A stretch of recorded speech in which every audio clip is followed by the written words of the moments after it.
Ya, súper. Entonces, vamos a comenzar, chicos. Bienvenidos. Hoy va a ser una reunión general diferente porque tenemos un invitado muy especial el día de hoy. Ya, Camilo es una persona que yo he conocido en el Neuromatch y me ha llamado mucho la atención el background que tenía y también mucho la habilidad que tenía con la data eh, que nos ha tocado analizar ese momento. Entonces, les voy a contar un poquito del background de Camilo y también les voy a decir el nombre de la presentación de hoy. Entonces, espero que les guste, chicos. Esto, bueno, muy amablemente Camilo ha aceptado. ¿Ya? A ver, primero. Camilo es físico, ¿ya? De la Universidad Nacional de Colombia y es cofundador de Jane CIR, que es un grupo de estudio interdisciplinario en complejidad y redes. Ya, actualmente se está desempeñando como analista de redes complejas en la unidad de búsqueda de personas dadas por desaparecidas.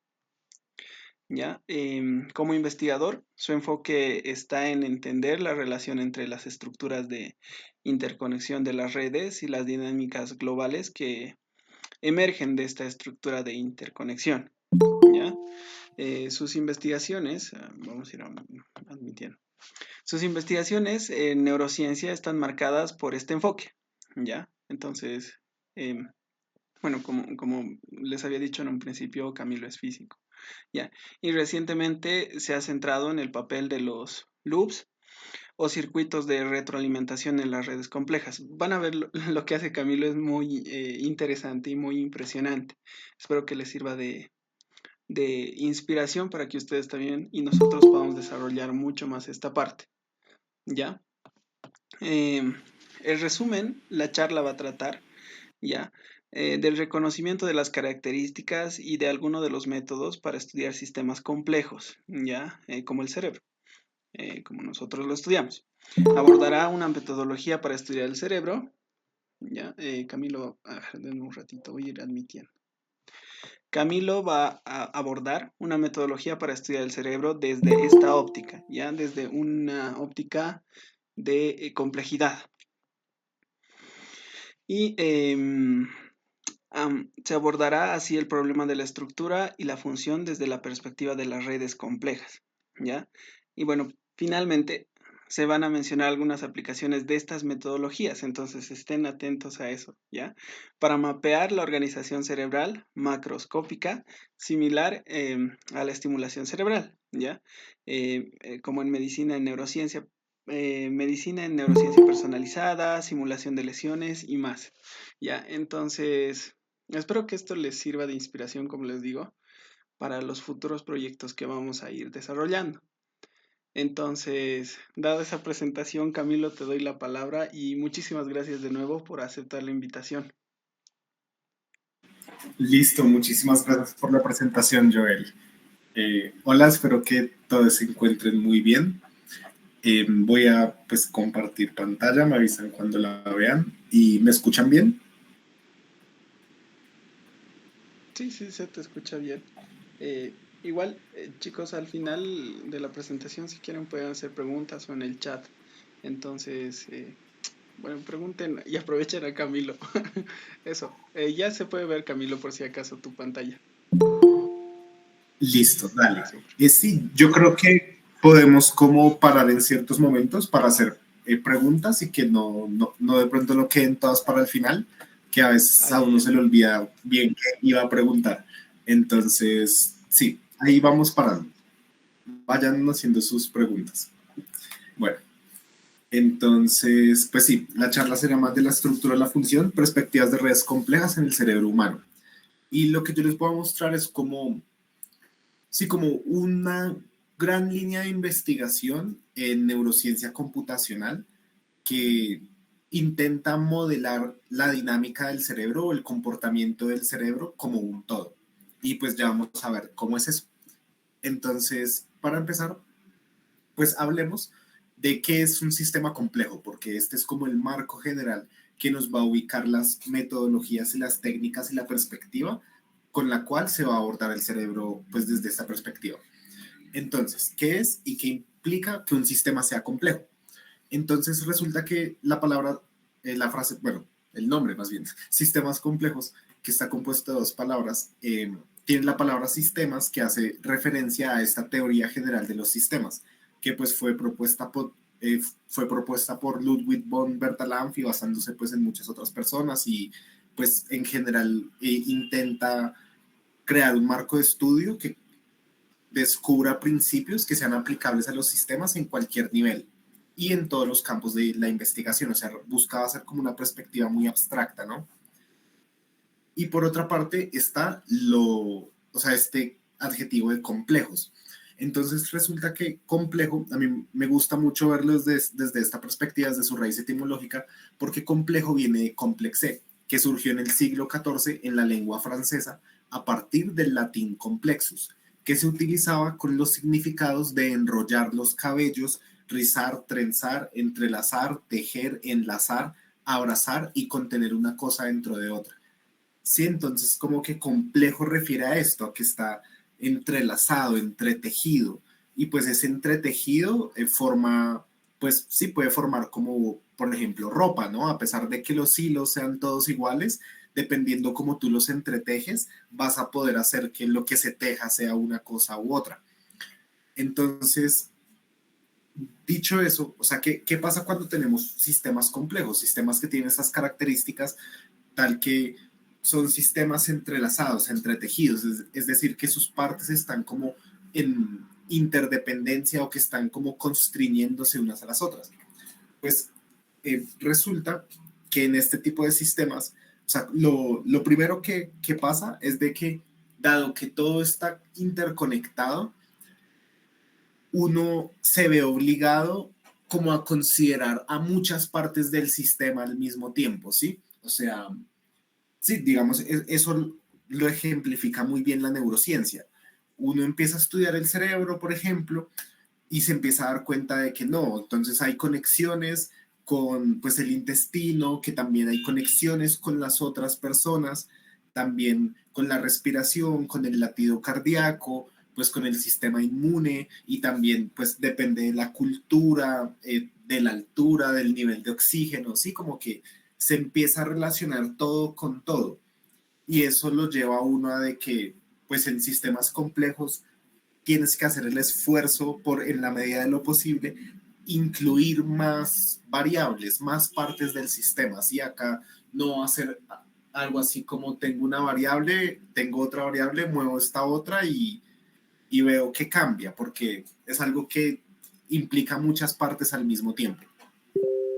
Entonces, pues sí, eso es lo que de alguna forma implica asumir la complejidad de un sistema al estudiarlo. Estudiarlo teniendo en cuenta toda esta interconexión con otros sistemas y pues entre sus partes. Y bueno, pues dicho eso que suena como muy complicado, ¿no?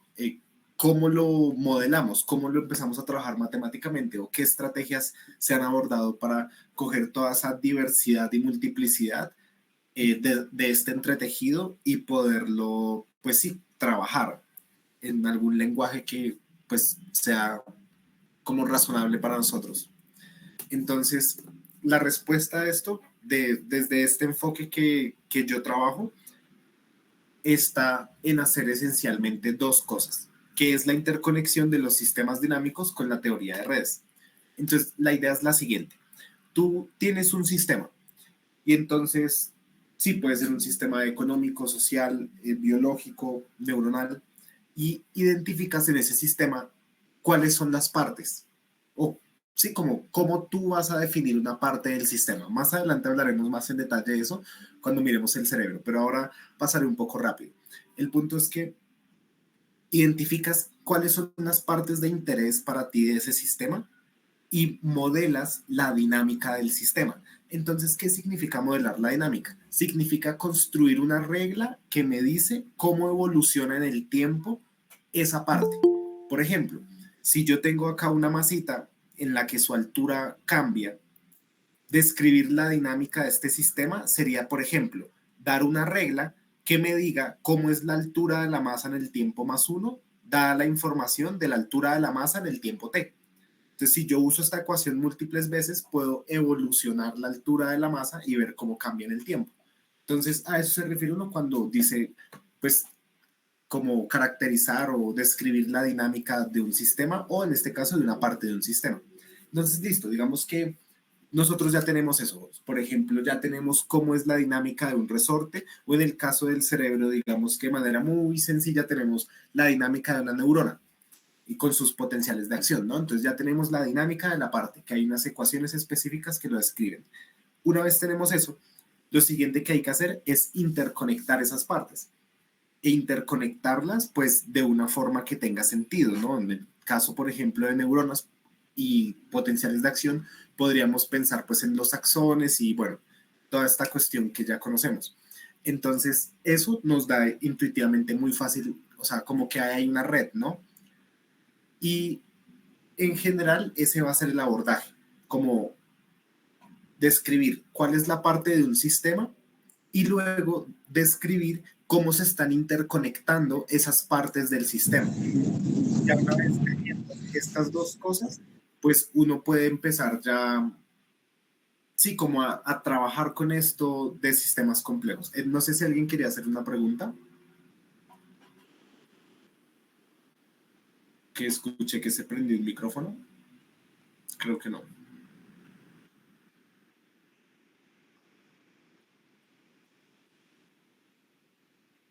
Ah, bueno, vale. Listo. Entonces, como ejemplo, podemos ver estos resortes de acá, ¿no? Que entonces son resortes que cada uno tendría una dinámica por sí mismo, pero al acoplarlos, pues esto va a tener dinámicas en conjunto y va a tener, por ejemplo, algo que llamamos unos armónicos de oscilación. Y, por ejemplo, esos armónicos de oscilación depende de la forma en la que uno conecte estos, sí, estos osciladores. Entonces, bueno, de hecho sí, hay un muy buen ejemplo como de lo que intento hacer, bueno, de lo que intentamos hacer en este campo del cerebro, que es como, o sea, también, bueno, o una de las líneas, que es como, dependiendo cómo yo conecto estos osciladores, dependiendo cómo yo conecto las neuronas, pues esta dinámica de cada uno va a, por medio de la interconexión, dar lugar a una dinámica del todo, que es lo que nos va a interesar pues en este modelamiento que busca mucho hacia la dinámica del todo. Entonces, continuemos. Un, un ejemplo muy rápido en biología, para que vean que se usan muchísimas partes, es que nosotros podemos modelar las proteínas como redes. Para eso lo que hacemos es considerar que, bueno, las proteínas están hechas de aminoácidos y entonces esos aminoácidos se conectan por enlaces peptídicos. Entonces podemos considerar que los nodos de la red, por ejemplo, como acá tenemos una red que representa cómo se conectan estos osciladores, hacemos lo mismo acá. Construimos una red que representa cómo se conectan los aminoácidos. Y ya una vez uno tiene esa red que representa cómo se conectan los aminoácidos y de alguna forma te reconstruye la proteína, puedes estudiar cómo, por ejemplo, oscila o vibra esa red. Y así obtener información de cómo oscila la proteína.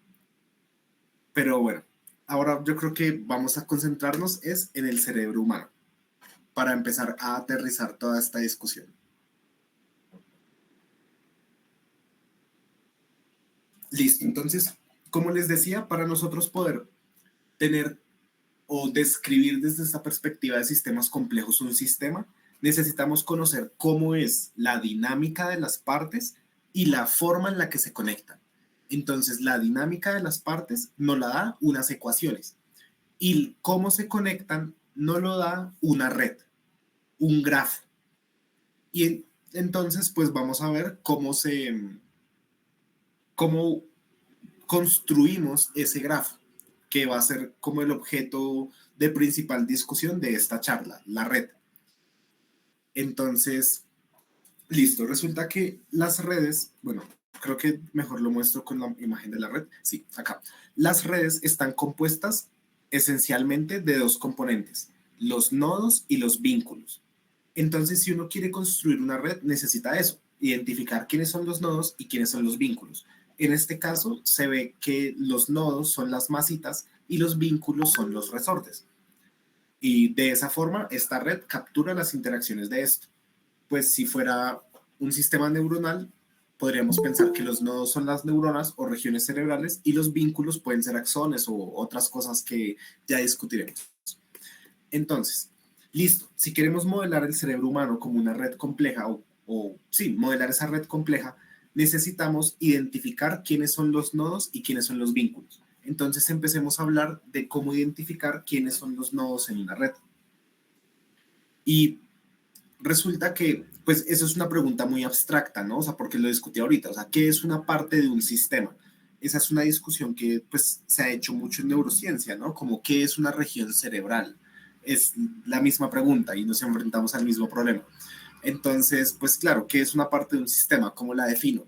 ¿Será que una parte debe ser como continua? O sea, como que una parte necesariamente tiene que ser algo así como una bolita, como continua, o yo puedo pensar que una parte del cerebro puede estar en una parte espacial y otra en otra parte espacialmente. Tipo como decir que el hipotálamo izquierdo y derecho, bueno, no, eso está muy cerca.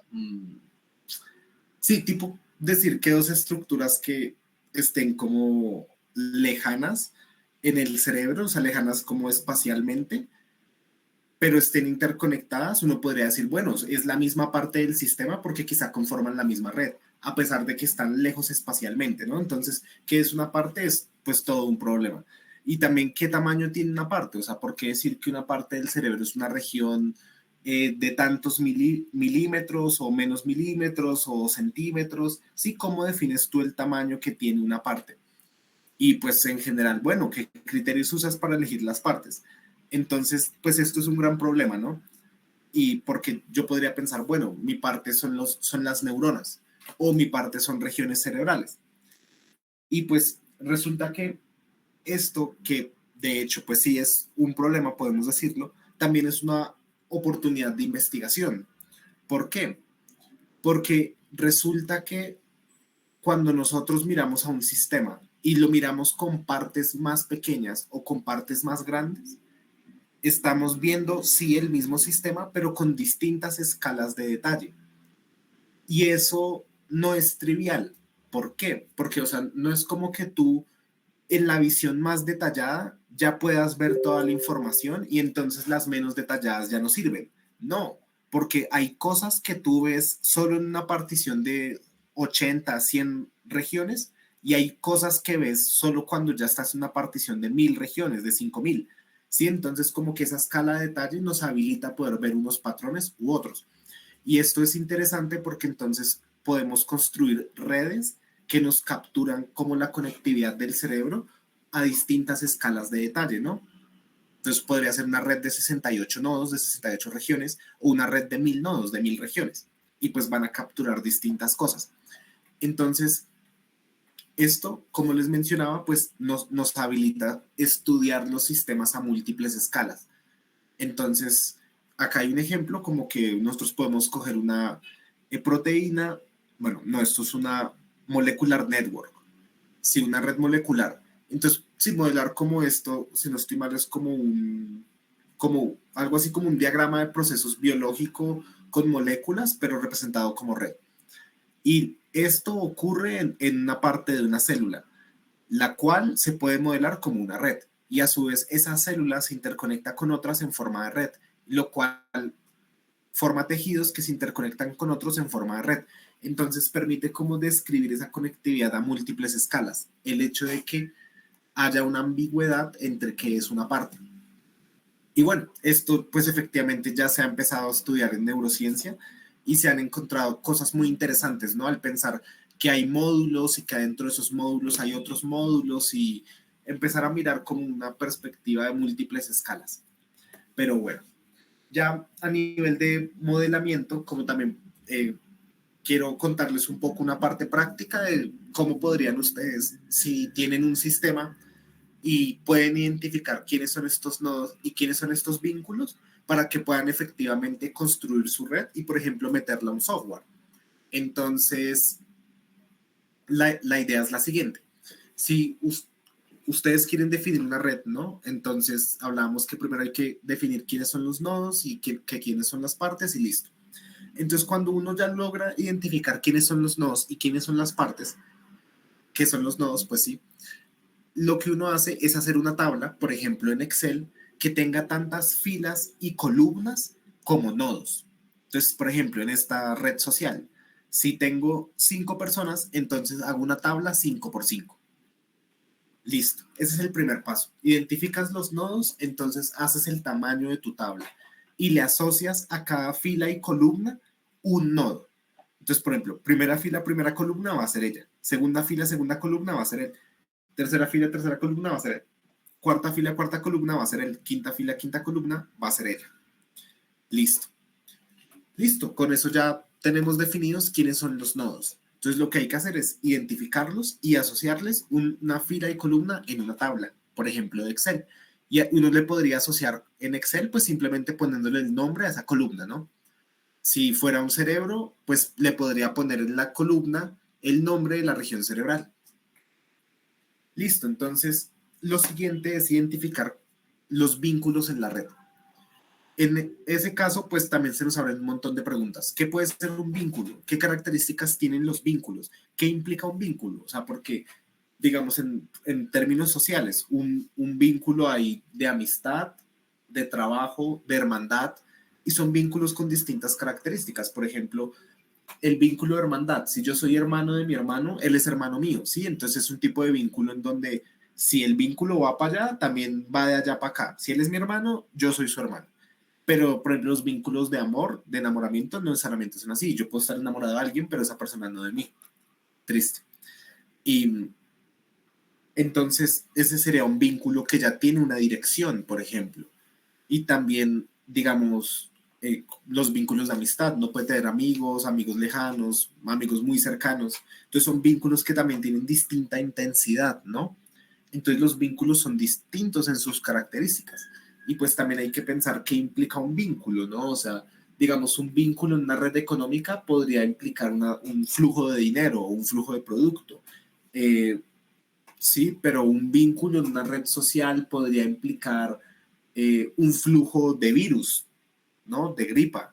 Eh, o un vínculo en una red pues de neuronas puede implicar que va a haber ahí una sinapsis, ¿no? Entonces, una transmisión de este mensaje electroquímico.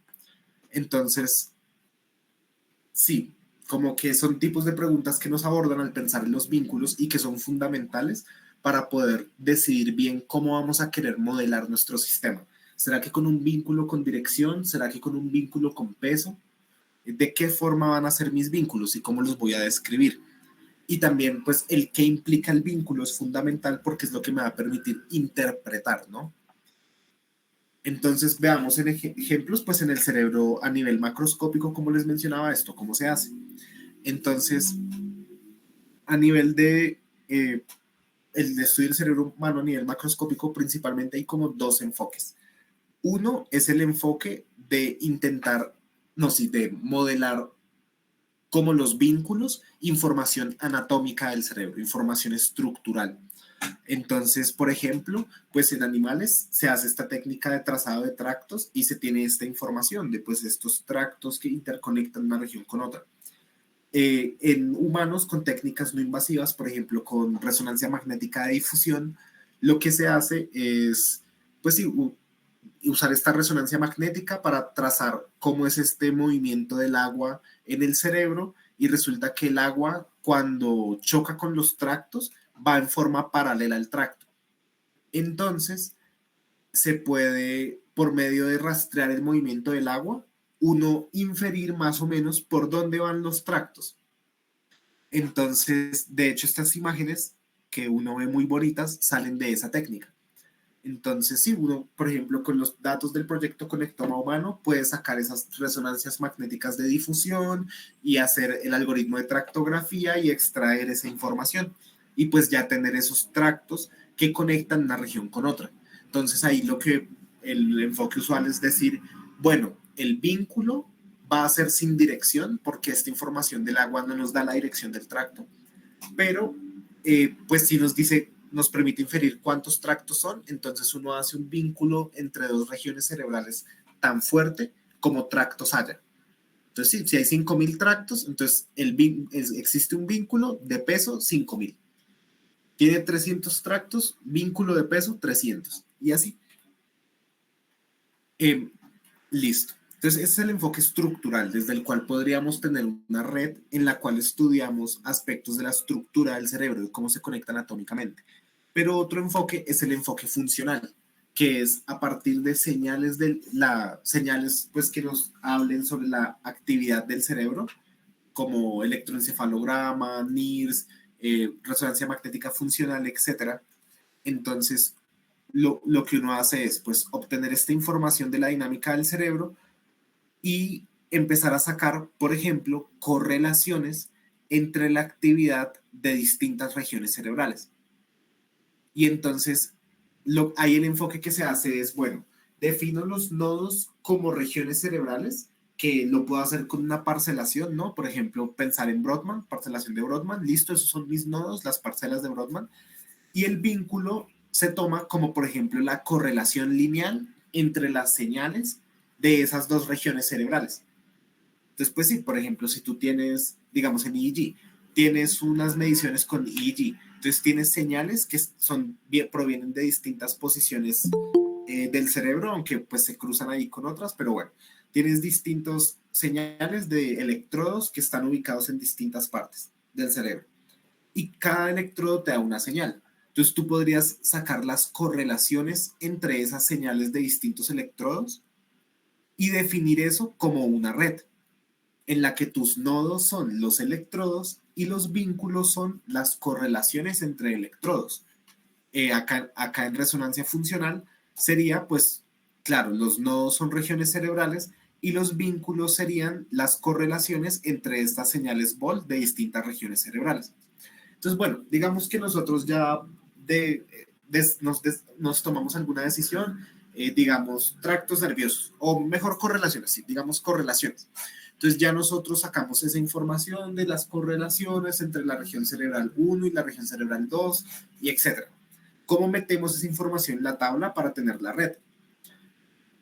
Es de manera muy como directa o sencilla, literalmente. Entonces lo que uno hace es que llena las casillas de la tabla con la información de si están conectados o no esa pareja de nodos que corresponden a la casilla de la tabla. Por ejemplo, en la casilla 2.1, fila 2, columna 1, hay un 1. Eso indica que en la red, que es esta red de acá, la red de ejemplo, el 2 tiene un vínculo hacia 1. Entonces, fíjate, 2 tiene un vínculo hacia 1. Ah, ok. Ahora miremos acá, por ejemplo, 1 tiene un vínculo hacia 3. Por lo tanto, en la fila 1 y columna 3 debe haber un 1. Fila 1, columna 3, hay un 1. Entonces, por ejemplo, en este caso, de este ejemplo, que es una red donde estoy imaginando que los vínculos todos son iguales, o sea, no hay vínculos más pesados que otros, pero sí los vínculos tienen una dirección, yo lo que hago es llenar la tabla con unos y ceros. Entonces, 0 si no hay vínculo, 1 si hay vínculo. Y ya, simplemente lleno la tabla. Una vez yo ya lleno mi tabla, esto ya representa matemáticamente una red, un grafo, esta tabla. Y es maravilloso porque una vez tú tienes la tabla, ya la puedes meter en software de Python y de pues, muchos softwares para que tú puedas hacer análisis de redes, de agrupaciones, de centralidad, de intermediación. Pues sí, muchas más cosas que se pueden hacer con análisis de redes. Entonces, ese es uy, me salté.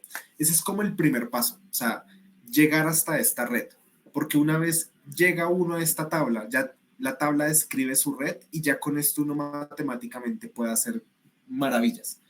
Entonces, esos serían los dos ingredientes, tener tu tabla que describe las interacciones entre las partes del sistema y tener tus ecuaciones que describen cómo evolucionan en el tiempo esas partes. Cuando ya tienes los dos, entonces ya puedes empezar a ver cómo evolucionan esas partes al estar conectadas en red. Y eso es pues lo siguiente que vamos a ver. Pero antes de hablar un poco de eso, como de qué se ha encontrado desde ahí y qué potencialidades nos abre, quiero pues comentarles un poco cómo se trabaja esto a nivel empírico, porque es muy interesante esto, o sea, en lo que yo les conté acá en Neuro, yo puedo construir una red en la que los vínculos son conexiones anatómicas, pero también que los vínculos sean correlaciones entre la dinámica. Y esto es, eso es una red que describe la estructura del cerebro y esto es una red que describe su dinámica o funcionalidad, o pues que al menos se relaciona con eso. Entonces, como que tenemos una perspectiva de redes para la dinámica y función cerebral, una perspectiva para la estructura y podemos comparar esas redes, estudiarlas, ¿no? Y eso pues se ha hecho un montón. Entonces, se ha hecho mucho con resonancia magnética porque la resonancia magnética te permite obtener la información de los tractos, para, pero también la información de las correlaciones con la funcional. Entonces tienes ambas cosas. Entonces, eh, fíjense, acá estas cuadros que, bueno, entonces voy a describir brevemente la imagen, ¿no? Entonces acá dice que tenemos como un cerebro y entonces se saca una parcelación anatómica, que es esto de partirlo en regiones, se saca pues imagenología y se construye esta red. Y la red acá está representada por la matriz. Entonces acá lo que se hace es que uno representa la matriz con colores. Entonces, por ejemplo, el 0 puede ser un color, el 1 puede ser otro color. Y de esa forma uno ve acá una red. Entonces acá ustedes están viendo una red estructural de una persona, en la cual lo negro es que no hay vínculo y lo amarillo es que hay vínculos que interconectan esas dos regiones cerebrales. Y acá vemos lo mismo, pero con correlaciones. Entonces vemos cómo es la red de correlaciones entre pues estas señales o estas regiones cerebrales. Y pues sí, esto así se ha estudiado bastante, se han encontrado cosas muy interesantes sobre la estructura del cerebro, su dinámica a nivel de perspectiva de red. Creo que hablaré de eso al final, dependiendo cómo esté el tiempo, las preguntas y pues si les causa más duda. Pero por el momento quiero irme a una parte que es como, sí, como qué mundo de aplicaciones nos abre esto, qué potencial nos abre esto. Porque, digamos, quedarte solo con la red es solo una parte del modelamiento, ¿no? Les decía que hay que hacer un modelo de cómo evoluciona la parte. Entonces hay que hacer modelos de las regiones cerebrales para ahí sí interconectar las regiones y tener información de la dinámica del todo, del cerebro como un todo. Entonces, eso pues se ha guiado desde la pregunta de precisamente, bueno, si esta matriz, si este grafo es el grafo funcional, el grafo que me habla de las correlaciones entre las regiones, o sea, me habla de alguna forma de la dinámica, de qué regiones tienden a tener dinámicas correlacionadas. Y esta es la estructura que se supone es la base de la comunicación que sustenta que esté esto. Pues entonces, ¿cómo podría yo coger, pues sí, un modelo en el cual yo interconecte las regiones cerebrales por medio de esta estructura y que cuando yo calcule las correlaciones entre las regiones cerebrales simuladas de mi modelo sean parecidas a las correlaciones entre las regiones cerebrales reales de la persona en verdad? Entonces, ese es como el, el enfoque muy central que ha tomado. Tengo yo datos de la estructura anatómica del cerebro de una persona, tengo datos de su dinámica y me pregunto, bueno, ¿cómo puedo yo a partir de la estructura y un modelo reproducir su dinámica? Y pues eso se ha venido ya trabajando algunos, sí, yo diría que como unos 25, 20 años, puede que un poquito menos, creo que del 2007 es el primer paper. Entonces, pues sí, lo que se ha hecho es pensar, bueno, estas regiones cerebrales son poblaciones de neuronas y las poblaciones de neuronas tienen, pues sí, algunas ecuaciones que aproximadamente modelan el comportamiento de algunas poblaciones de neuronas. Entonces lo que se hace es como asumir generalmente, como hay, digamos que todas las regiones tienen poblaciones iguales o muy parecidas y se usa el mismo modelo en todas las regiones. Por ejemplo, eso ya es como algo para mejorar, ¿no? Porque dependiendo de la si tu arquitectura de una región, su dinámica va a ser distinta a la otra. Pero pues sí, queda mucho trabajo por hacer. El punto es que una vez nosotros tenemos nuestro modelo de la población de las regiones, podemos hacer lo que les decía, coger esta información estructural, ponerle el modelo, sacar unas correlaciones simuladas y compararlo con las correlaciones reales. Y listo. Bueno, ¿y todo eso como para qué? O sea, ¿para qué yo querría hacer esto? Para decir como, uy, muy chévere porque saqué un modelo que me reproduce la dinámica del cerebro. Pues sí, no. Esto claramente tiene que tener otra utilidad o si no, no tendría sentido. Y la razón es la siguiente. Cuando tú tienes un modelo que te reproduce, digamos, el comportamiento de la dinámica de un cerebro, es genial porque al modelo tú le puedes meter la mano, por decirlo así. O sea, el modelo yo puedo coger y si el modelo ya funciona bien, ya logra reproducirme más o menos bien las correlaciones del cerebro de una persona, yo puedo coger mi modelo y, digamos, quitarle una región cerebral. ¡Pum!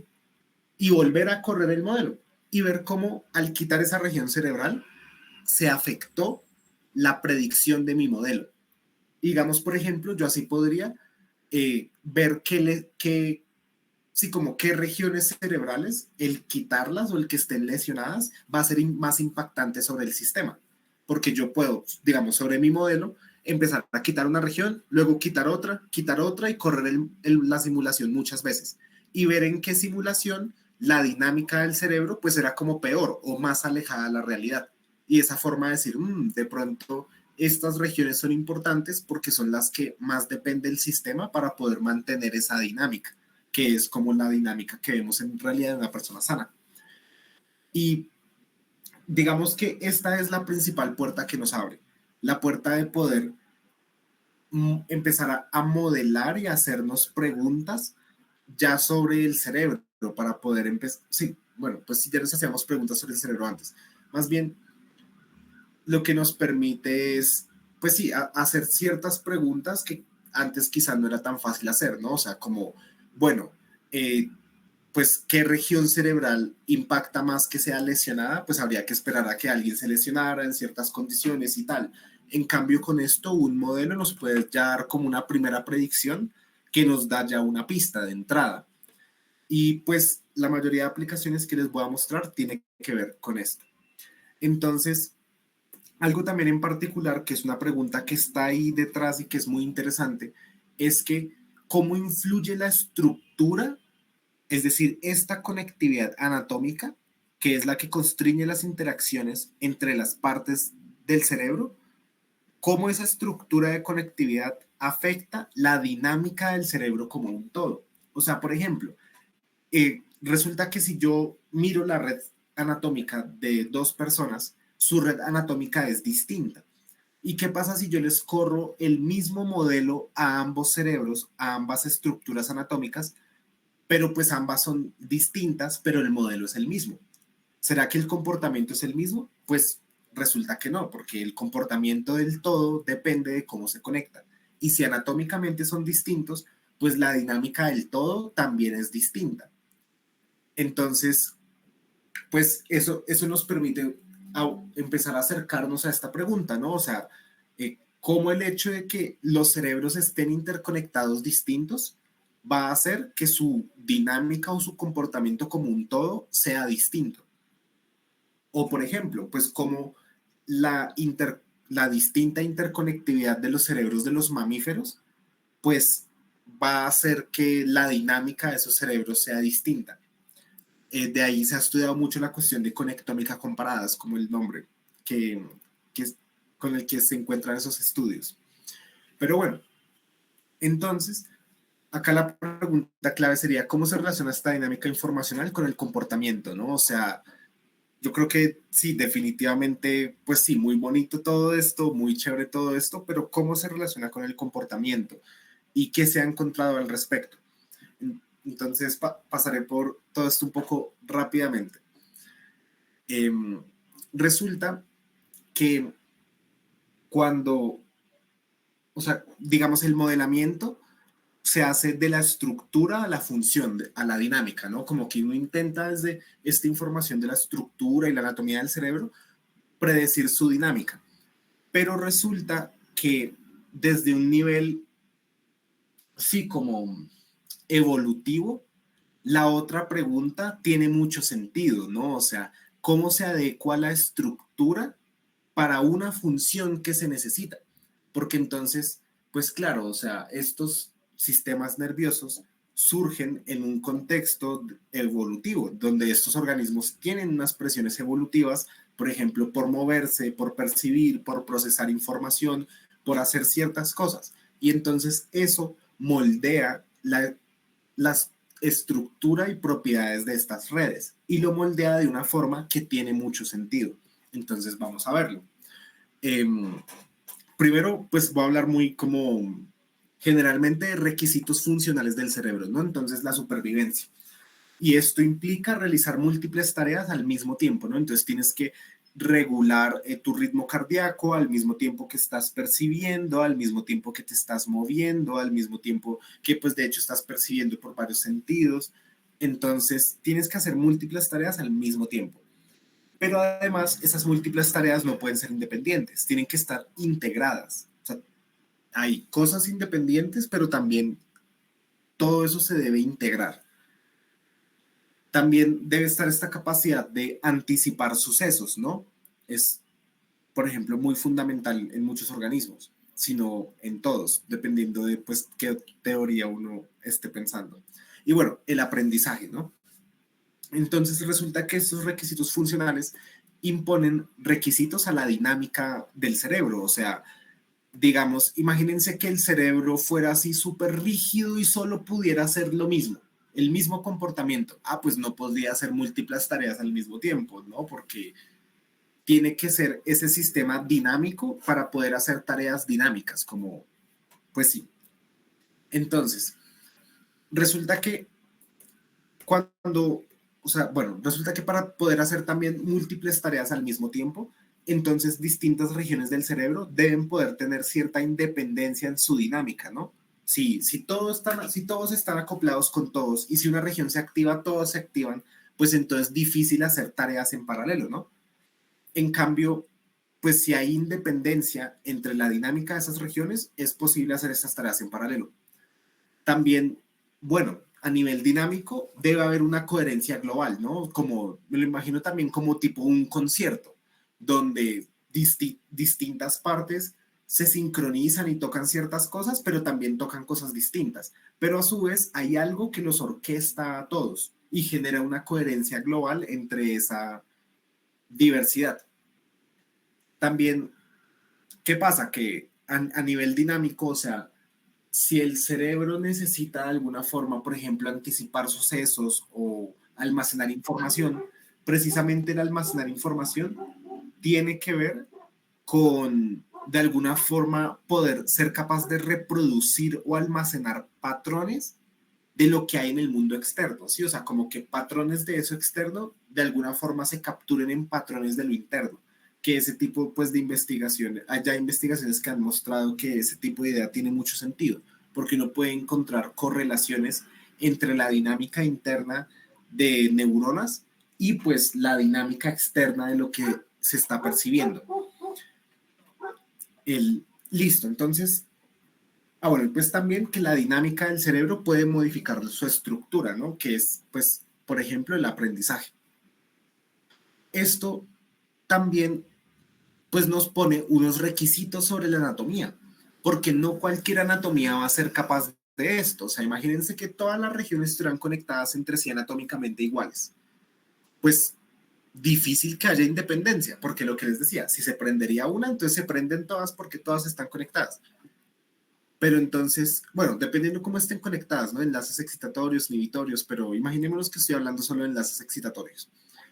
Entonces, claro, para que haya independencia, de alguna forma tienen que estar segregados, o sea, de alguna forma dos regiones tienen que estar un poco lejos, no tienen que estar tan conectadas, porque si están muy conectadas no van a poder ser independientes, o no tan fácilmente, va a ser más costoso ser independiente. Listo. Entonces, eso pone pues constricciones sobre la anatomía. Y una constricción fundamental de la anatomía del cerebro, pues, de los mamíferos, y yo diría que mucho más allá, es que hay como, sí, o sea, estos requisitos funcionales imponen como unos trade-off, unos balances que esa anatomía debe cumplir. Entonces, por ejemplo, resulta que si yo quisiera como interconectar el cerebro a mi conveniencia, decir, no, es que lo más óptimo es interconectarlo de esta forma para que la función cerebral sea lo mejor. Resulta que eso puede no ser necesariamente barato, barato en términos energéticos, porque los tractos nerviosos son muy costosos energéticamente. Entonces, esta anatomía se configura de una forma en la que también intenta como minimizar el costo, minimizar la cantidad de cableado, como interconectar todo de una forma chévere, pero minimizando el cableado, porque es muy costoso. Y eso ya hace que, o sea, eso ya configura una forma de la conectividad cerebral, que es una forma muy interesante porque resulta ser como algo que tiene una estructura organizada, pero que a su vez tiene o sea, un buen rango de aleatoriedad. Y eso en primera instancia es interesante porque resulta que en sistemas complejos eso es algo que nosotros encontramos mucho, que un sistema tenga como un nivel de orden y al mismo tiempo de desorden. Y es algo que encontramos que el cerebro tiene y que se ha logrado explicar en parte por este balance entre, bueno, hay que minimizar el cableado, entonces hay que poner todo bien ordenado, pero a su vez, si te centras solo en minimizar el cableado, pues no lo conectas de la mejor forma. Entonces, como que al hacer un balance entre esas dos cosas, terminamos con esto. Listo, entonces, ¿qué características hemos encontrado de esta conectividad cerebral anatómica? Primero, está espacialmente embebida, ¿no? Entonces, lo que les decía, como se busca minimizar el cableado, pues se cumple una regla que uno esperaría, y es que regiones cerebrales que están cerca tienden a estar más conectadas, como primer principio. Otro principio es que hay una estructura de comunidades, hay subgrupos, no es todos con todos, o sea, sí es posible que un mensaje llegue de cualquier parte a cualquier otra parte muy rápidamente, pero igual no todos están con todos conectados de la misma forma, hay una estructura de comunidades muy específica. También hay algo que se llama una estructura de hubs, es decir, hay algunos nodos, algunas regiones cerebrales que interconectan a muchas otras regiones cerebrales. Sí, se llaman como los hubs. Son como estos lugares que yo diría son como los orquestadores. Hay distintos grupos y estos hubs se conectan con todos estos grupos y ayudan a orquestar. De hecho, las regiones cerebrales que tienden a ser hubs, que tienden a ser muy centrales en la red, tienden a ser áreas de asociación, precisamente. Y también otra propiedad que tiene esta red anatómica es la propiedad de pequeño mundo. No sé si de pronto alguno de ustedes habrá escuchado de este nombre, no sé si les suena, la propiedad de pequeño mundo en redes. O quizá les suene esto de los 6 grados de separación. ¿A alguien le suena?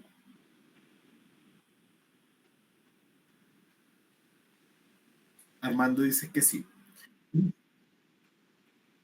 Parece que Joel también.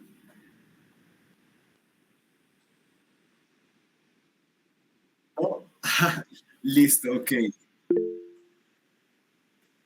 Listo, Diana. Resulta que hay un experimento que se hizo muy interesante el siglo pasado en el que cogieron y le dieron cartas a la gente, como, bueno, tengan cartas y debes hacer que esta carta le llegue a Joel y tú a Joel tal y tú, pero yo no sé quién es Joel tal. Entonces, si tú no sabes quién es él, mándale la carta a alguien que tú creas que quizás sí sepa quién es. Y entonces, luego de hacerse el experimento, se dieron cuenta de dos cosas interesantes. Una, las cartas, cierto porcentaje de las cartas, un buen porcentaje de las cartas, sí lograron llegar a su destinatario. A pesar de que la gente que inicialmente recibió la carta no sabía quién era el destinatario, solo el nombre, y pues se lo dio a alguien y bueno, a la red, las cartas fluyeron por la red social hasta que llegaron a la gente que tenían que llegar. El otro hecho muy interesante es que en promedio las cartas se demoraron 6 personas en llegar. Y eso es muy interesante porque es como que sin importar en dónde se puso la carta, lograba llegar a cualquier persona pasando por 6 personas en promedio. Y eso puso en relieve una propiedad muy interesante de nuestras redes sociales, y es que son redes que tienen una propiedad que después se llamó pequeño mundo.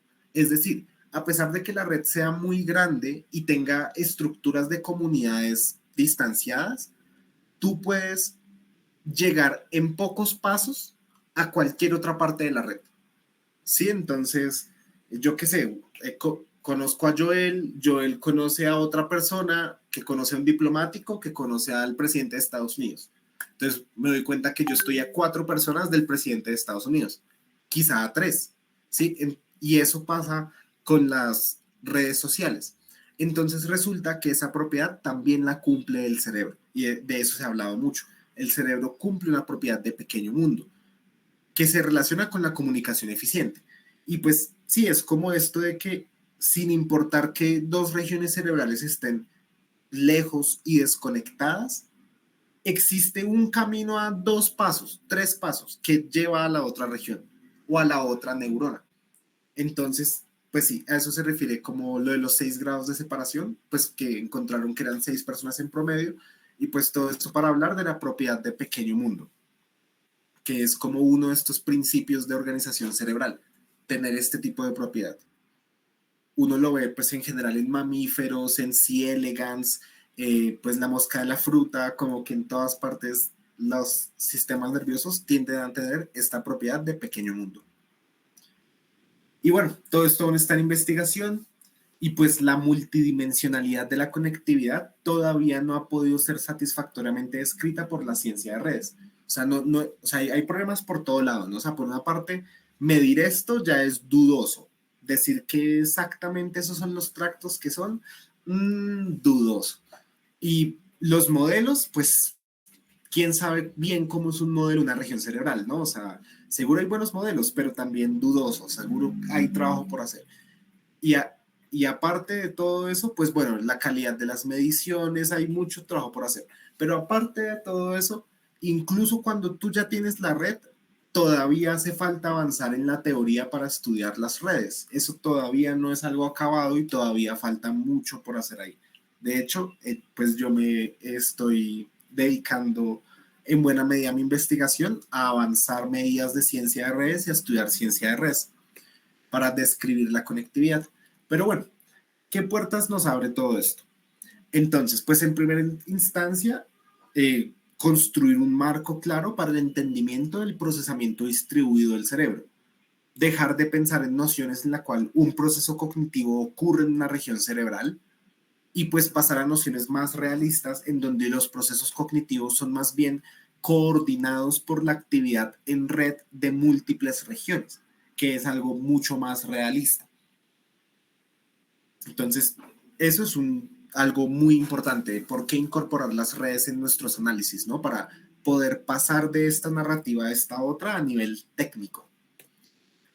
Por otra parte, pues entender cómo se organiza macroscópicamente el cerebro. Por ejemplo, lo que yo les decía, que las regiones con más centralidad son las áreas de asociación, y las regiones de menos centralidad, pues ya se imaginarán pues qué tipo de áreas serán.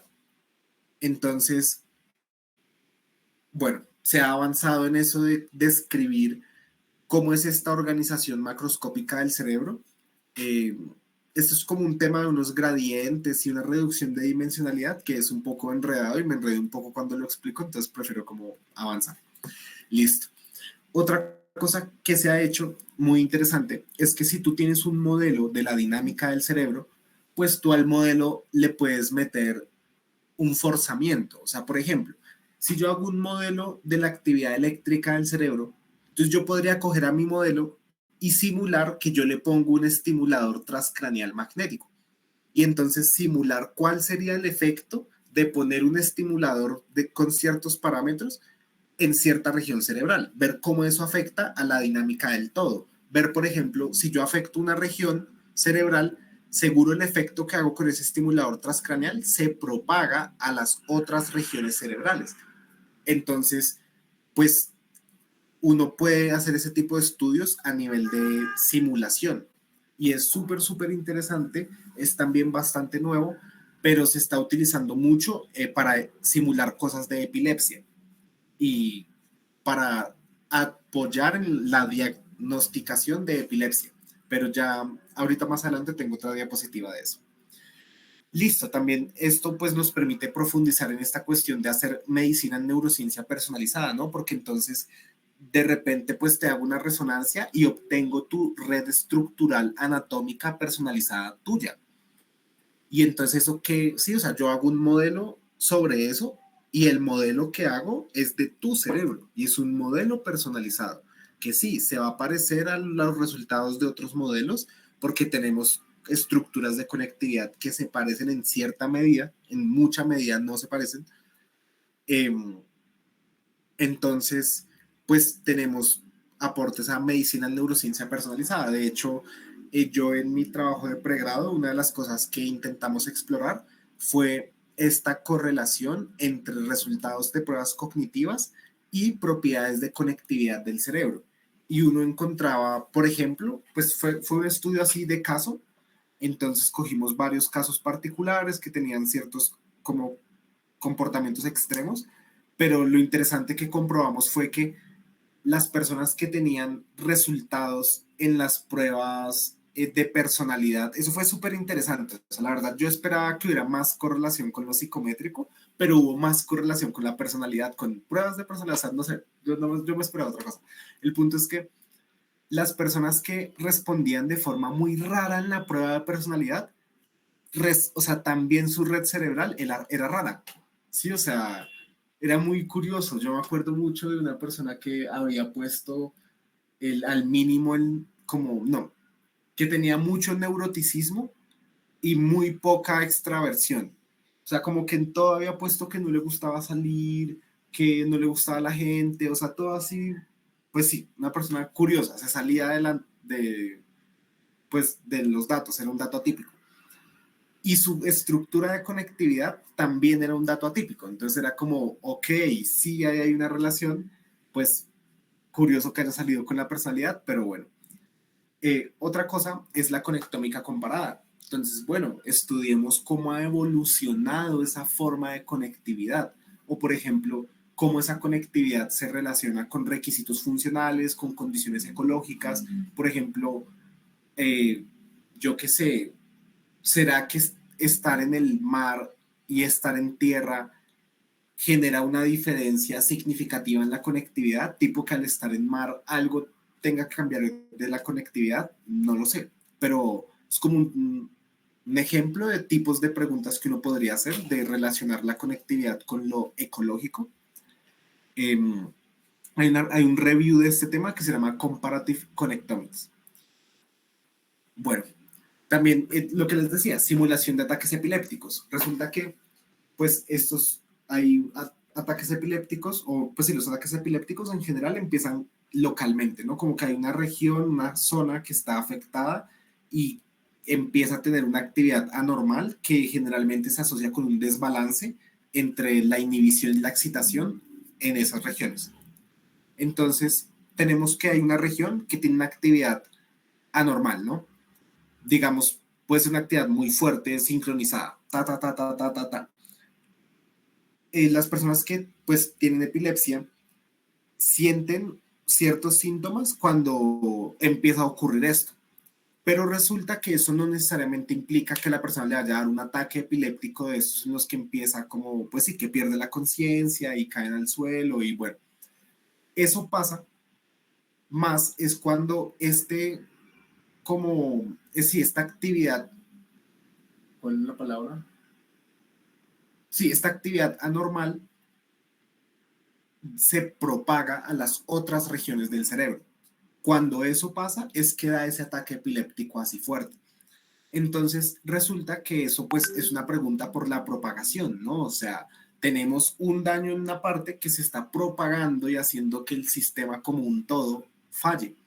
Entonces uno podría preguntarse, bueno, o sea, hacerse muchas preguntas, ¿no? Como cómo evitar que se propague para evitar que el ataque llegue a ese punto.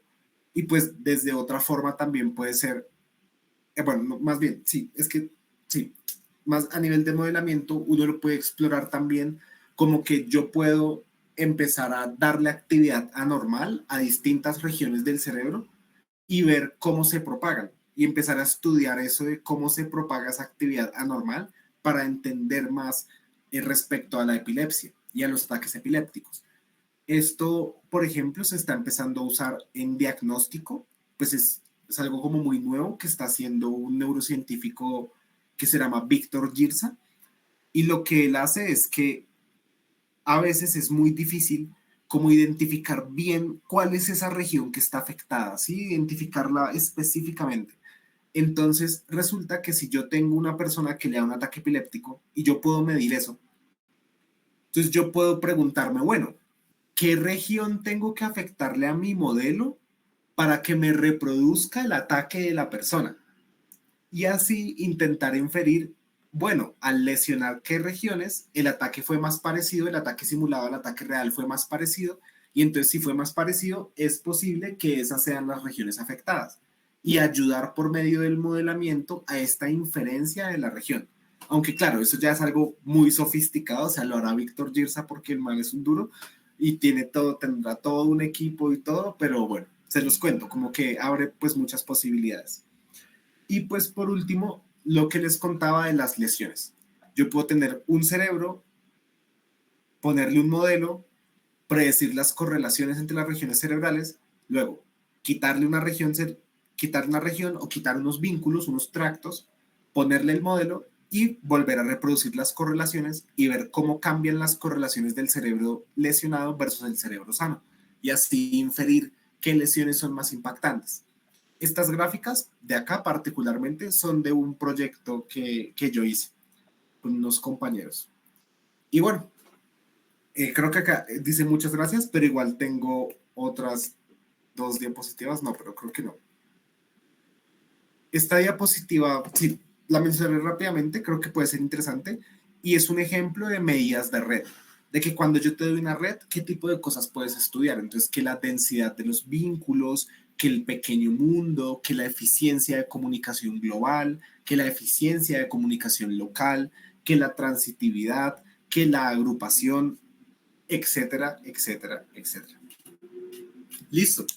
Muchísimas gracias. Espero que hayan disfrutado pues esta charla, que les haya interesado, les haya dejado también con dudas y que les haya motivado a, pues, si tienen datos de electroencefalograma o de señales o algo así, a que saquen correlaciones entre las distintas señales y saquen una red.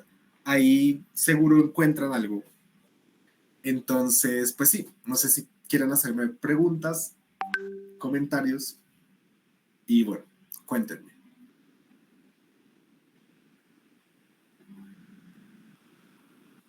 Okay.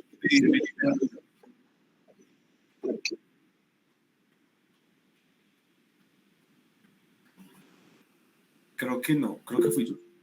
Ah, sí, Armando. Buenas noches. Primero, muchas gracias por la excelente exposición, ha sido muy interesante. Y bueno, yo te cuento un poquito, te voy a hacer una pregunta medio rara, pero a ver, tú dame tu percepción. Yo vengo un poco del área de sistemas y, o sea, esto de las redes sí lo ubico.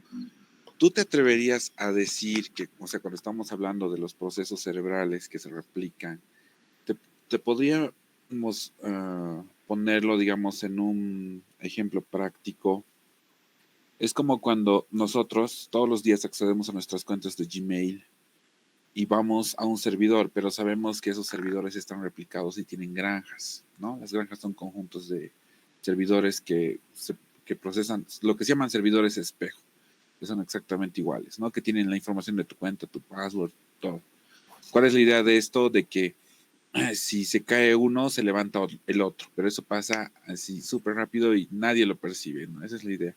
Por eso, digamos, Google y todas las multinacionales tienen unas infraestructuras increíbles de servidores. Entonces, yo estoy viendo esa similitud justamente cuando nos abres los ojos y nos muestras que los procesos cerebrales no se enfocan en un solo punto. ¿Te atreverías a decir que es un proceso similar a esto de las granjas? Yo creo Yo que sí, ¿no? creo que debe haber algo, o sea, algo de similar, o sea, debe haber algo hacia allá en la dinámica distribuida o en la computación distribuida del cerebro. Debe haber cosas similares, pero claro, seguro no se agota ahí, seguro es algo bien loco, o sea, bien, bien, bien loco. Pero sí, me hace mucho sentido que haya ese tipo de cosas, como por ejemplo redundancia en la información para poder así tener más fiabilidad o fidelidad o cosas por ese estilo. Me parece que tiene mucho sentido. No le he prestado atención particularmente, pero me haría mucho, mucho sentido.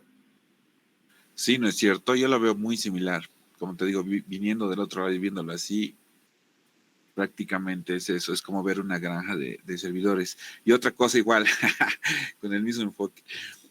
Por ejemplo, en esto de la epilepsia, lo mismo, ¿no? Si agarramos y tienes en un proceso y lo replicas y en otra parte afecta, a mí se me hace que es como un virus.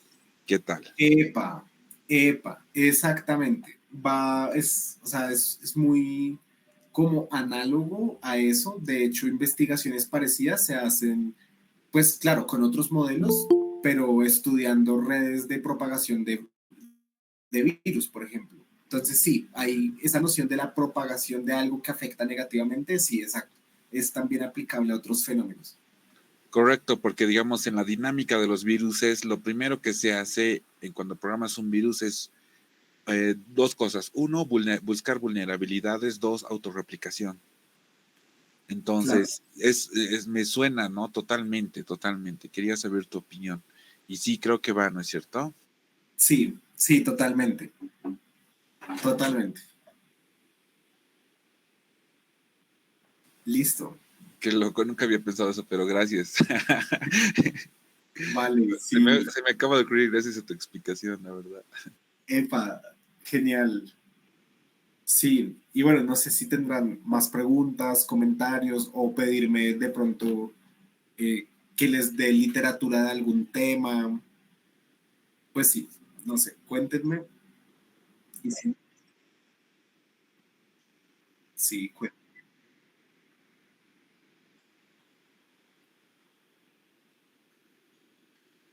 listo,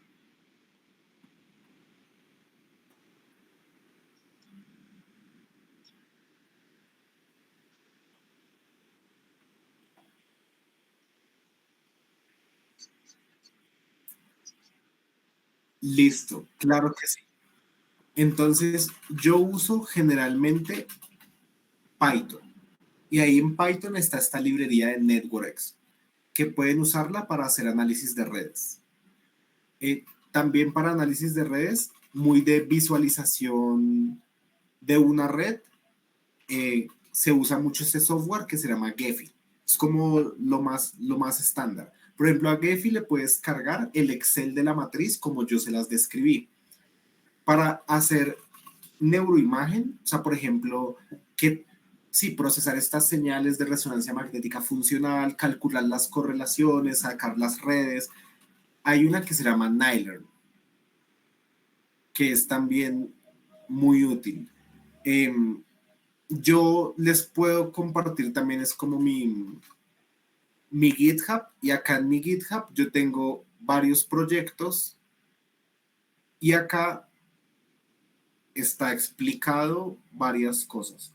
Entonces, esta es mi tesis. Acá en mi tesis está explicado, mi tesis de pregrado está explicado pues bastante como de la metodología, o sea, como qué herramientas, qué software usamos, qué funciones específicas. Seguramente ha variado un poquito porque fue en 2022, pero sí, o sea, les puedo compartir este vínculo y ahí pueden descargar el documento y ahí está pues bastante explicado, son estos softwares. Sí. Y pues ya hablando del proyecto Conectoma Humano, también está relativamente explicado ahí, pero se los muestro muy brevemente. Entonces, el proyecto Conectoma Humano es un proyecto pues súper gigante de súper gigante que busca mapear, sí, que busca mapear la estructura y función del cerebro en distintas condiciones y pues sí, de una forma muy amplia y muy multidimensional, comparándolo con muchas cosas. Entonces hay muchos proyectos del Human Connectome Project. Está el proyecto de jóvenes adultos, de a lo largo de la vida, relacionados con pues enfermedades. Sí, son geniales y todos están hechos bajo un mismo estándar de datos y son muy buenos datos. Entonces, particularmente yo usé como el estándar que es el del adulto joven. Entonces, son 1.200 sujetos de edad de 22 a 35. Y entonces, pues ellos publicaron 7 artículos científicos de esa base de datos donde explican, o sea, toda la estrategia, la limpieza de los datos, todo, o sea, es un muy buen trabajo. Tomaron 2 años preparando todo para tomar los datos. Y pues nos ofrece esto. Nos ofrece datos de resonancia 3 Tesla, de difusión para los tractos, de resonancia funcional para ver esta dinámica del cerebro, tanto en reposo como en distintas tareas. También para algunos sujetos, 200, nos da resonancias a 7 Teslas, para 100 sujetos nos da paralelamente con la resonancia, nos da magnetoencefalografía y nos dan datos comportamentales. Entonces, pruebas psicométricas de personalidad, también reportes, por ejemplo, hacen el test de Pittsburgh de sueño, de calidad de sueño, varios tests, muchos tests, y prueba de sangre. Entonces, claro, nos dan una cantidad gigante de información y la dan tanto en bruto como limpia y lista para analizar. Entonces, estos datos son, la verdad, una maravilla. Muchas investigaciones se han hecho con estos datos, se han descubierto muchísimas cosas con estos datos y se siguen descubriendo cosas con ellos, son geniales. Así que, pues sí, y se pueden acceder gratuitamente. Entonces, desde el Human Connectome. Acá, pues, cuesta un poquito, toca meterse algo de Amazon y tal, pero se logra. Y pues sí, actualmente de hecho hay muchas bases de datos que pueden encontrar buenas para analizar sus redes. Por ejemplo, bueno, es que, bueno, sí, me conflictó, pero bueno, hay una base de datos que se llama Mami, que es de mamíferos. Entonces, tiene datos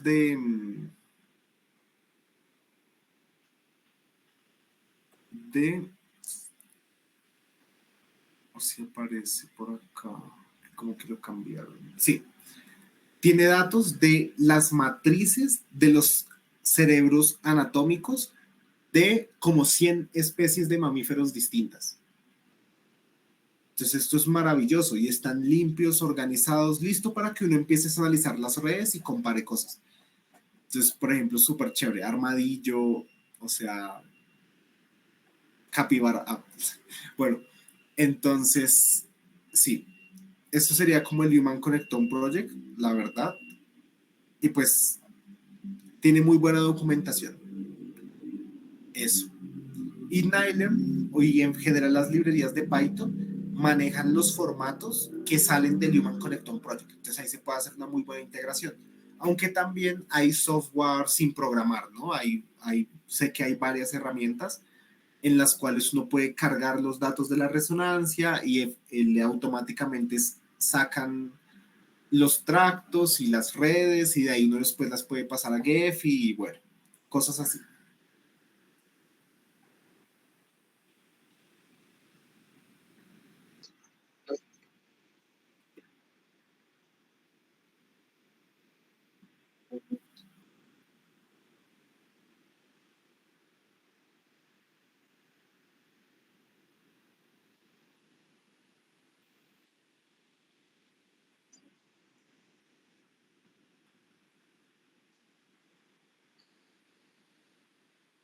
Sí, exacto. Toca automatizar. Digamos, yo mencioné lo del Excel, perdón.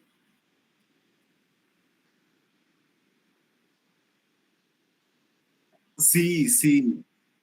Entonces, lo mencionaba muy como el Excel hacia mano, como para que se lo pudieran imaginar como poesía, que quede claro cómo se hace.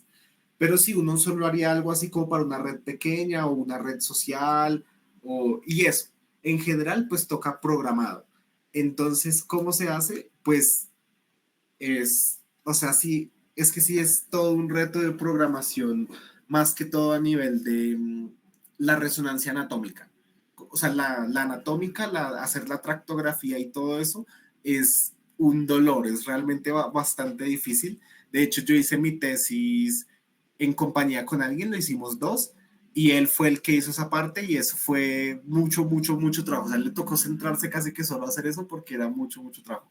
Ya de otra forma, más sencilla podría ser en la resonancia funcional o en general cuando uno tiene señales, por ejemplo, de EEG. Entonces, es coger en Python, ¿no? Entonces, por ejemplo, tienes unas señales de EEG que son pues múltiples señales para electrodos, para distintos electrodos. Entonces se crea una función en Python, en algún lenguaje de programación, que llegue y te genere un archivo de datos en donde uno almacene como los nodos y entonces qué correlación tiene con este, qué correlación tiene con este, qué correlación tiene con este y que almacene esas correlaciones. Y pues sí, en general programado, pero sí, sí, automático. Le toca a uno ver ahí cómo lo programa, pero pues con señales es un poco más sencillo. La parte anatómica sí es un dolor, pero bueno, ya las librerías, por ejemplo, esta en Ireland, pues tiene funciones para que automáticamente la resonancia te saca la red, o sea, te saca todas las correlaciones y te lo organiza en forma de red. Ya también hay que aprender, pues sí, de esos formatos a cómo almacenar la red. O sí, o lo otro, ¿no? Sería, en vez de un diccionario acá, voy a borrar esto, sería tener una matriz. Por ejemplo, una matriz 4x4.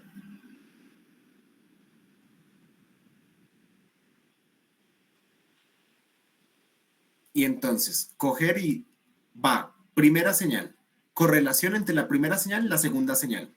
Entonces, ese número se pone en la casilla 1, 2. Ahora, correlación entre la primera señal y la tercera señal. Ese número se pone en la casilla 1, 3. Y así sucesivamente. Entonces, sí, en resumen, así. Creo que me extendí más de lo necesario, perdón. Eh,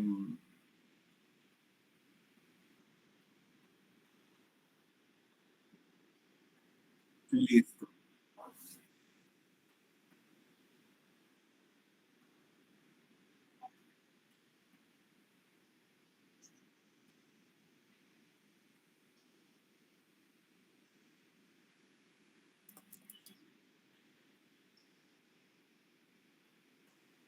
Listo.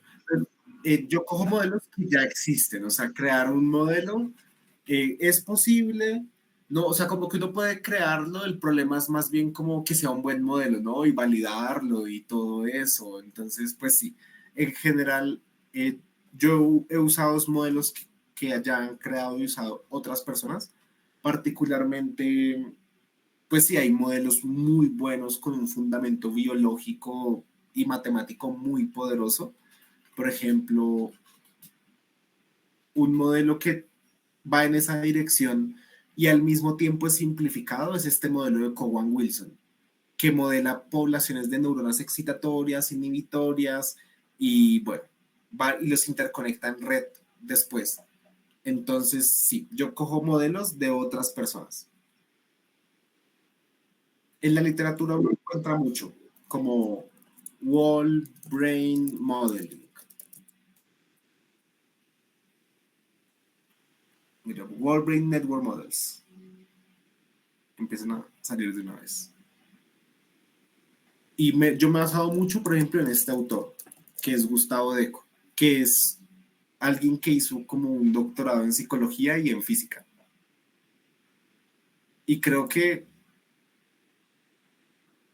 en computación. Entonces él se ha trabajado modelos así con todo el mundo, de todo, él tiene muy buenos modelos, entonces yo lo que he hecho es eso, como basarme en pues ciertos modelos de él, dependiendo de la pregunta que uno se quiere hacer.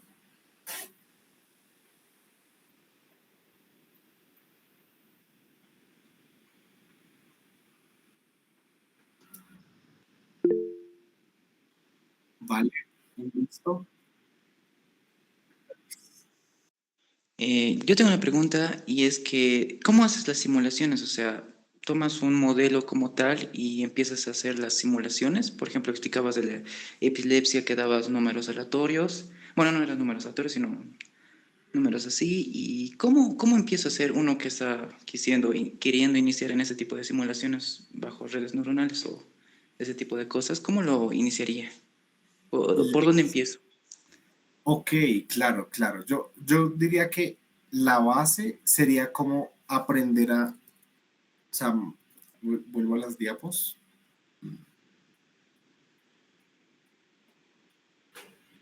Digamos, la base sería, me parece, intentar hacer algo así. Intentar simular unos resortes conectados.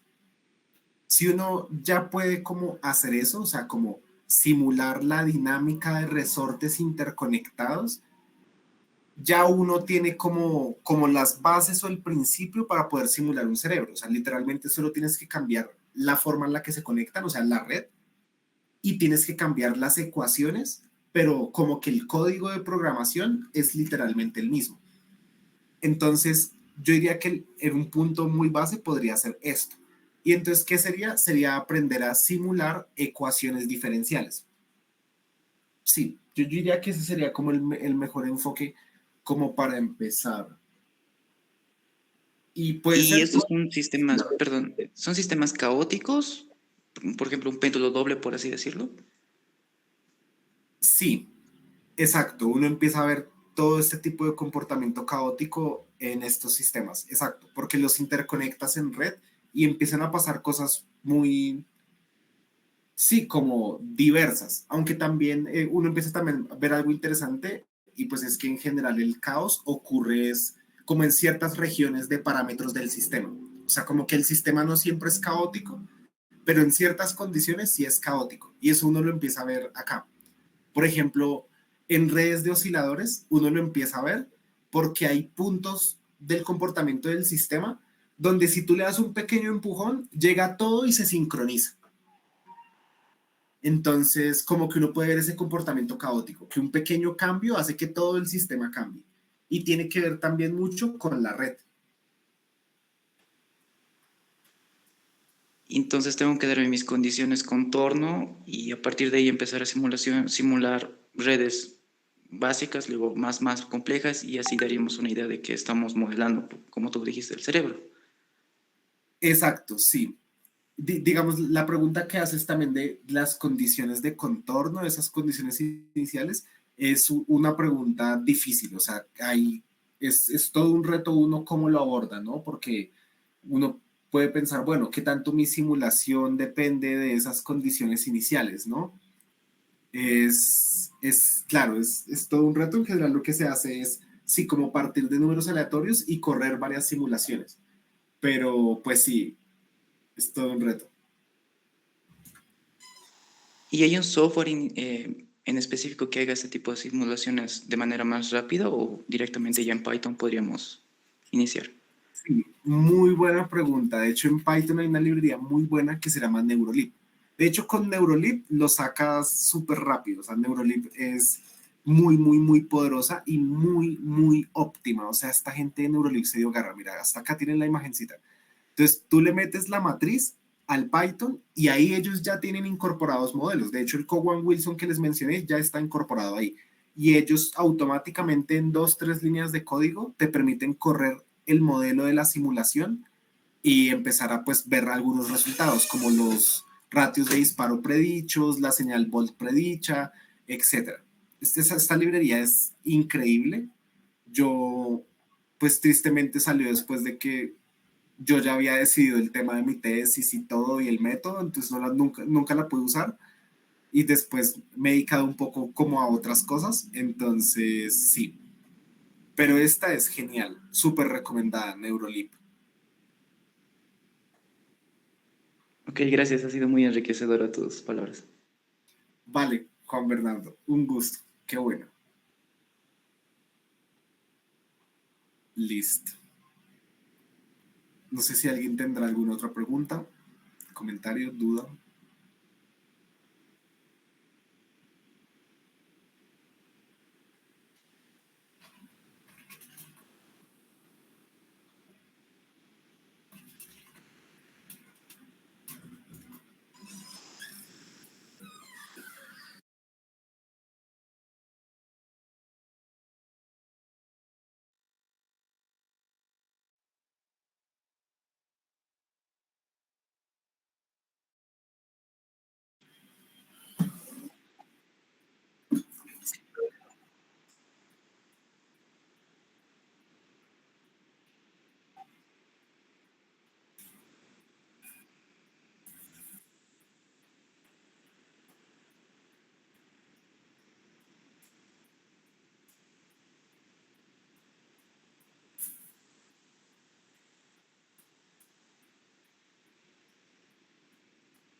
Sí, sí, también para escribirme por literatura o algo así, con gusto yo les comparto. Sí,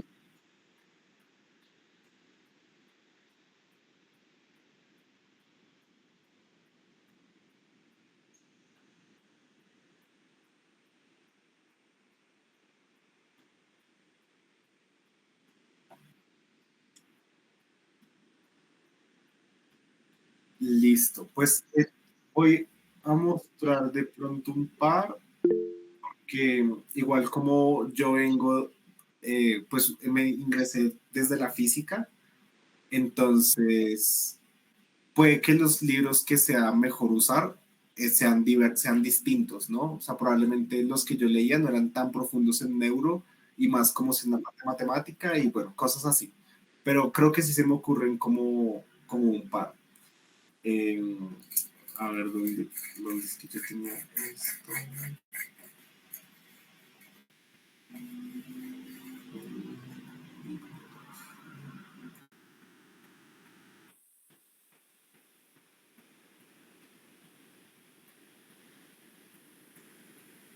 Ah, sí, sí, sí, sí. Sí, les tengo los perfectos. Entonces, les voy a compartir una carpeta de bibliografía de un taller de neurociencia de redes que yo di en cierto momento. Eh,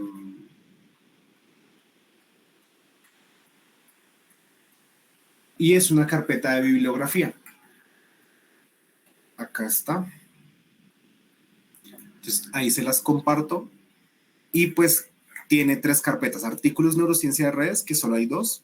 Un review de neurociencia de redes y otro que se llama la física de la estructura del cerebro, función y su control. Y acá en libros sobre neurociencia de redes es donde está lo principal, ¿no? Como está ese texto de Fundamentals of Brain Network Analysis, que es como un libro de consulta para lo metodológico. También está bien explicadito, pero es como también muy bueno, así riguroso a nivel metodológico. Está este que se llama Networks of the Brain, que es como bien conceptual y este es buenísimo. Se mete full a hablarte de las estructuras en red y de cómo, o sea, y sus características en el cerebro. Y pues sí, miren, Network Measures and Architectures, Brain Networks, Structures and Dynamics, a Networks Perspective on Neuroanatomy, The Brain Small World, Economy, Efficiency and Evolution. Bueno, este es bastante bueno. Y este texto que sí ya es como, es muy pesado, yo no lo he podido como terminar de leer, pues solo vi como en la página ciento algo y lo dejé, pero igual me parece como un texto de inspiración muy bueno. Se llama Rhythms of the Brain y es poderosísimo. Quizá algunos ya lo conozcan o conozcan a este autor, Georgi Busaki, que es como un titán del estudio de las oscilaciones cerebrales. Y este texto es muy bueno, o sea, él no te habla del modelamiento y del modelamiento en red y tal, pero sí te habla un poco de redes, te habla mucho de la dinámica del cerebro y de una perspectiva de la dinámica del cerebro desde los sistemas complejos, pero de una forma muy refinada. O sea, creo que este es el libro como que siento yo, o texto que me da un fundamento teórico más como profundo de la dinámica del cerebro. Pero también es un libro muy pesado, es como algo para un compañero de vida, así lo siento yo. Y bueno, esta es la tesis doctoral de alguien que también ahí le muestra uno pasito a pasito cómo hace varias cosas y tal. Y otro texto que es muy bueno, pero no lo tengo acá, que toca conseguirlo pirata, que es eh, The Entangled Brain. Este, bueno, muy bueno, buenísimo. O sea, este es súper, súper recomendado. Ustedes se quieren introducir a neurociencia y redes, este libro yo diría que es como el mejor punto de inicio. O sea, sí, es muy, muy, muy bueno. Y yo diría que también este Networks of the Brain que lo hace Olaf Sporns, que es un titán de la neurociencia del cerebro, de redes en el cerebro. Y pues sí, eso. Listo, Diana, un gusto. Que lo disfruten. Ah, así como rápidamente. En YouTube, encuentran el Brain Connectivity Workshop, que se hizo en 2021, en 2022, es de una gente súper áspera, y pues sí, hay charlas. Algunas son, te enseñan así de cero, son muy amigables, otras son como muy difíciles, pero todas son muy buenas. Entonces, súper recomendado mirarse este Brain Connectivity Workshop y seguir el nombre de Danny Bassett. Danny Bassett es la luz, la verdad, la luz y la vida. Es lo mejor. Es increíble su trabajo. Y es, y todos sus artículos como que son, como que uno aprende mucho de ellos. Introducciones muy bien escritas y así. Pero bueno, ibas a preguntar algo, creo.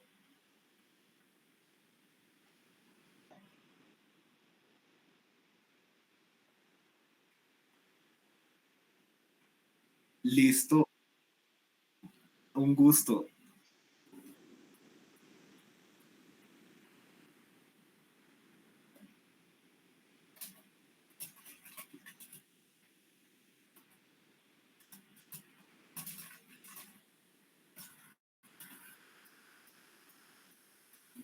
Bueno, entonces yo creo que nos vemos, que les vaya muy bien.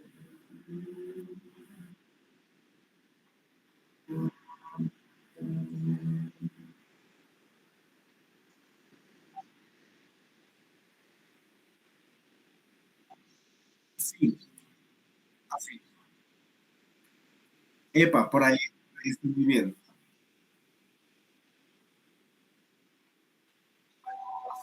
Luego,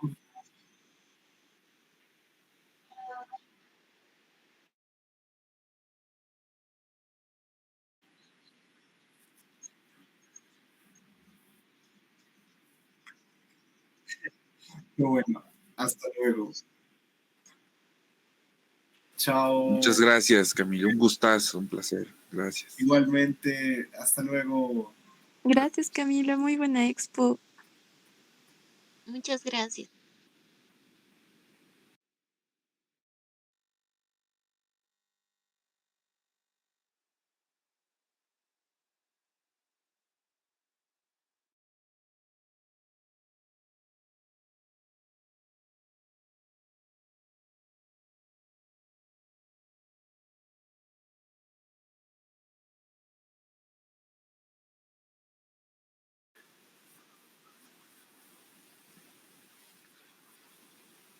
Avísanos, avísanos para que nos vayamos preparando también. Todo un crack, Camilo.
Bien lo del grupo colombiano, aplicando la red de los 6 pasos, está excelente.